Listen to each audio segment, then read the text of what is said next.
Okay friends, you can see here now it is 14. That means it is running on 24 hours time format. How to change it? Just open your app menu, then select settings. Okay, you can select settings from anywhere, no problems.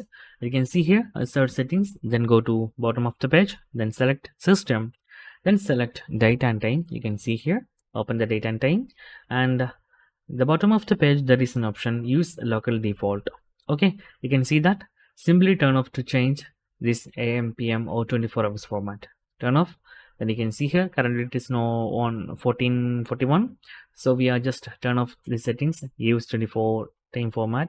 Now it is changed. You can see here now it is on 2:41 p.m. Actually PM is not showing there, but you can see that it is changed to 2:41. Okay, so in this way you can simply activate AM, PM or 12-hour time format in your mobile. So that's guys very simple tutorial, and if you need any kind of Android or iPhone tutorial, just comment below. I will post my replies as video so you can easily watch, understand it. And if you enjoyed this video, please like, comment, share and subscribe our channel for getting more videos like this. Thank you so much for watching. Have a nice day. Bye bye.